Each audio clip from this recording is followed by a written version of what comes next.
నమస్కారం. ఆంధ్ర టైమ్స్కి స్వాగతం. ముందుగా హెడ్లైన్స్ చూద్దాం. నమస్తే. బులెటిన్లో ముందుగా హెడ్లైన్స్ చూద్దాం.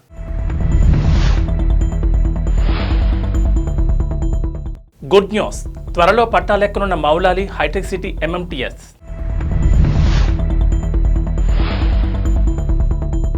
ఏపీ అసెంబ్లీ స్పీకర్ తమ్మినేని సీతారాంకు అస్వస్థత.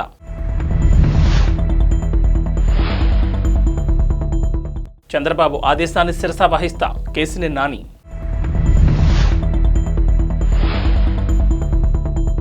నగరవాసులకు ఓ గుడ్ న్యూస్. త్వరలో మౌలాలి హైటెక్ సిటీ ఎంఎంటీఎస్ రైలు పట్టాలెక్కనుంది. ఫిబ్రవరిలోపే ఈ రైలు నడిచే అవకాశం ఉంది. ఎంఎంటీఎస్ రెండో దశ పనుల్లో భాగంగా చేపట్టిన మౌలాలి సనత్ నగర్ మధ్య నిర్మిస్తున్న రెండో లైన్ పనులు పూర్తయ్యాయి.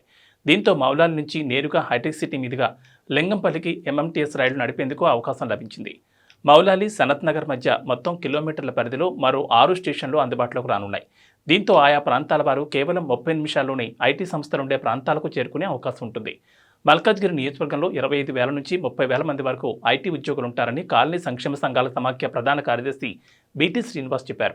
ప్రస్తుతం అక్కడి వారు ఐటీ కారిడార్కు రావాలంటే నేరెడ్మెట్, ఆర్కేపుర వంతెన, కంటోన్మెంట్, బేగంపేట మీదుగా సొంత వాహనాల్లో ప్రయాణిస్తూ ఇబ్బందులు ఎదుర్కొంటున్నారు. Sanath Nagar, Peerzadiguda, Suchitra centre, Bhudevi Nagar, Ammuguda, Neredmet, housing board colony స్టేషన్ల నుంచి ఎంఎంటీఎస్ పరుగులు పెట్టనుండడంతో ఆయా ప్రాంతాల వారి ప్రయాణ కష్టాలు తీరనున్నాయి.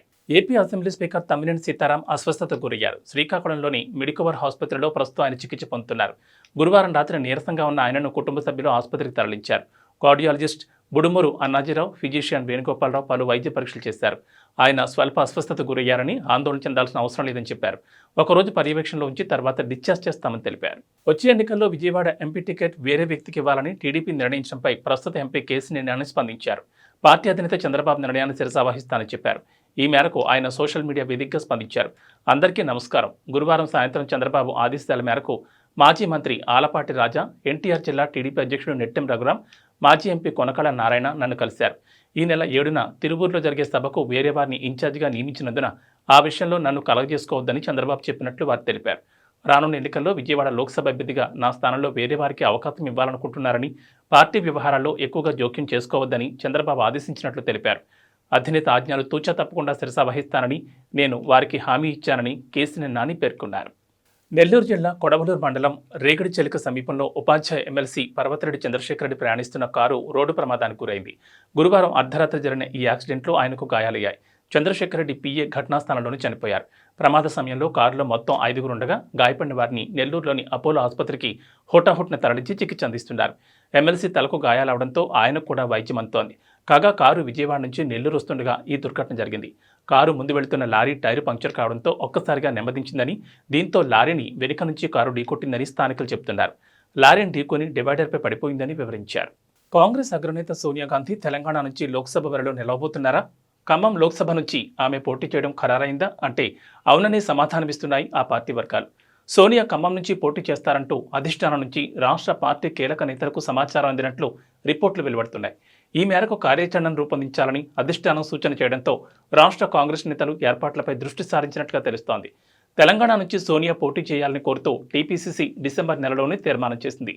ఇటీవల రెండోసారి కూడా తీర్మానం చేయగా దానిపై సోనియా గాంధీ సానుకూలంగా స్పందించారు. గతంలోనే సూత్రప్రాయ అంగీకారం తెలిపినప్పటికీ ఎక్కడి నుంచి పోటీ చేస్తారనేది తాజాగా క్లారిటీ వచ్చింది. సోనియా తెలంగాణలో పోటీ చేస్తే ఇటు ఆంధ్రప్రదేశ్, కర్ణాటక వంటి దక్షిణాది రాష్ట్రాల్లో కూడా సానుకూల ఫలితాలు వస్తాయని కాంగ్రెస్ పార్టీ వర్గాలు లెక్కలు వేస్తున్నాయి. జనసేనాని పవన్ కళ్యాణ్ కాపు నేతలకు బహిరంగ లేఖ రాశారు. వైసీపీకి ఓటమి కళ్లదిటే కనిపిస్తోందని, అందుకే కొందరు కాపు పెద్దలను రెచ్చగొడుతోందని ఆరోపించారు. నేను గౌరవించే కాపు పెద్దలు నన్ను తిట్టినా దీవెనలుగా భావిస్తానని తెలిపారు. నన్నెంతగా దూషించినా వారికి జనసేన పార్టీ వాకిలు తెరిచే ఉంటుందని పవన్ కళ్యాణ్ స్పష్టం చేశారు. కాపులకు రిజర్వేషన్ ఇచ్చేది లేదని ఖరాఖండిగా చెప్పి కాపులనే పావులుగా వాడుకునే వ్యక్తిని ముందుగా ప్రశ్నించాలని పేర్కొన్నారు. కుట్రలు, కుయుక్తులతో అల్లిన వైసీపీ వలలో చిక్కుకోవద్దని కాపు పెద్దలకు నా విన్నపం అంటూ పవన్ తన లేఖలో పేర్కొన్నారు. రానున్న ఎన్నికల్లో వైసీపీ ఓటమి అనివార్యం. ఏపీ ప్రజలు తాము వైసీపీని సాగనంపుతున్నామని సర్వేల ద్వారా వెల్లడిస్తూనే ఉన్నారు.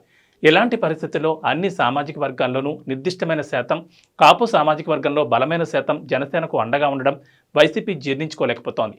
ఈ క్రమంలోనే కులపరమైన అస్త్రాన్ని ప్రయోగిస్తోంది. నేను గౌరవించే కాపు పెద్దలను రెచ్చగొట్టి పార్టీని బలహీనపరిచే దుష్ట ప్రయత్నాలకు ఒడగొడుతోందన్నారు. టీడీపీ అధినేత చంద్రబాబు ఇవాళ జైహో బీసీ ప్రచార రథాలను ప్రారంభించారు. మంగళగిరిలో టీడీపీ కేంద్ర కార్యాలయం మధ్య జరిగిన ఓ కార్యక్రమంలో ఆయన ఈ వాహనాలకు జెండా ఊపి ప్రారంభించారు. జైహో బీసీ కార్యక్రమంలో భాగంగా ఈ ప్రచార రథాల ద్వారా 25 పార్లమెంట్ నియోజకవర్గాల పరిధిలో ప్రజల్లో చైతన్యం తీసుకురావాలన్నది టీడీపీ ప్రణాళిక. అటు 175 అసెంబ్లీ నియోజకవర్గాల్లో టీడీపీ బీసీ నేతలు పర్యటించి బీసీలకు టీడీపీ గతంలో ఏం చేసింది, మళ్లీ అధికారంలోకి వస్తే ఏం చేయబోతోందని వివరించనున్నారు. జైహో బీసీ ప్రచార రథాలను ప్రత్యేకంగా డిజైన్ చేశారు. వాటిపై టీడీపీ వ్యవస్థాపక అధ్యక్షుడు ఎన్టీఆర్ బొమ్మ, అధినేత చంద్రబాబు బొమ్మ, ఇతర అగ్రనేతల బొమ్మలు, ప్రముఖ సంఘ సంస్కర్త అణగారిన కులాల ఆశాజ్యోతి జ్యోతిరావు పూలే బొమ్మను ముద్రించారు.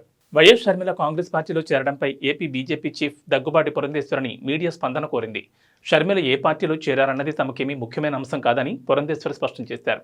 బీజేపీని ఏ విధంగా బలోపేతం చేసుకోవాలన్న దాని గురించే తాము ఆలోచిస్తామని అన్నారు. షర్మిల కాంగ్రెస్లో చేరిన విషయం తమకు సంబంధించినంత వరకు అప్రస్తుతం అని పేర్కొన్నారు. ఇవాళ విజయవాడలో బీజేపీ కోర్ కమిటీ సమావేశం జరిగింది. ఈ భేటీ అనంతరం పురంధేశ్వరి మాట్లాడుతూ ఏపీలో జనసేనతో తమ పొత్తు కొనసాగుతుందని ఉద్ఘాటించారు. రాష్ట్రంలో జనసేనకు తామేమీ దూరం జరగలేదని స్పష్టం చేశారు. ఇవాళ తమ సమావేశానికి బీజేపీ జాతీయ నేత శివప్రకాష్ వచ్చారని, ఆయనను మర్యాదపూర్వకంగా కలిసేందుకే నాదెండ్ల మనోహర్ కూడా వచ్చారని పురంధేశ్వరి వివరించారు.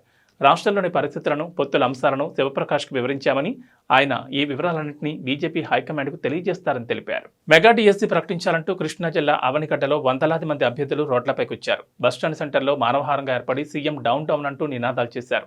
వెంటనే డిఎస్సీ ప్రకటించకపోతే తాడేపల్లి ప్యాలెస్ను ముట్టడిస్తామని అభ్యర్థులు స్పష్టం చేశారు.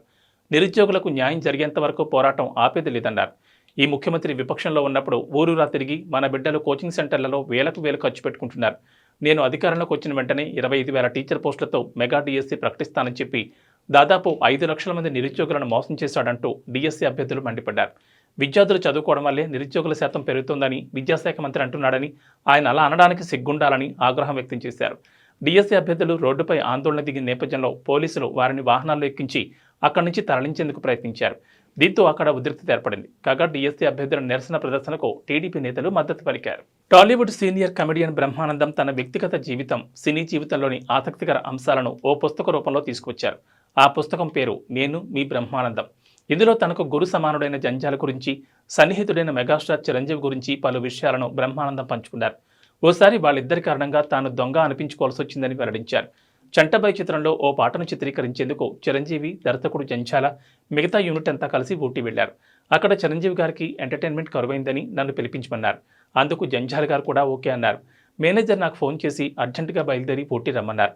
ఆ సమయంలో నేను అత్తెల్లో ఉన్నాను. దాంతో వెంటనే బయలుదేరాను. నా మీద ప్రేమతో కాకపోయినా పిలిచింది చిరంజీవి గారు కావడంతో నాకు సప్తగిరి ఎక్స్ప్రెస్లో ఏసీ కోచ్లో టికెట్ బుక్ చేశారు. ఆ ఏసీ కోచ్లో డబ్బులు ఇస్తే దుప్పట్లు ఇస్తారన్న విషయం తెలియక ప్రయాణం అంతా చలికి వణికిపోయాను. కోయంబత్తూరులో దిగ్గానే ప్రొడక్షన్ మేనేజర్ వచ్చి నన్ను రిసీవ్ చేసుకున్నాడు. చిరంజీవి గారు బస్ చేసిన హోటల్లోని ఆయన సూట్ పక్కనే నాకు సూట్ బుక్ చేశారు. అక్కడున్న 2 రోజులు చిరంజీవిని, జంజాల గారిని నవ్విస్తూనే ఉన్నానని ఆయన చెప్పుకొచ్చారు. ఏబీ బులెటిన్ విశేషాలు. నమస్కారం.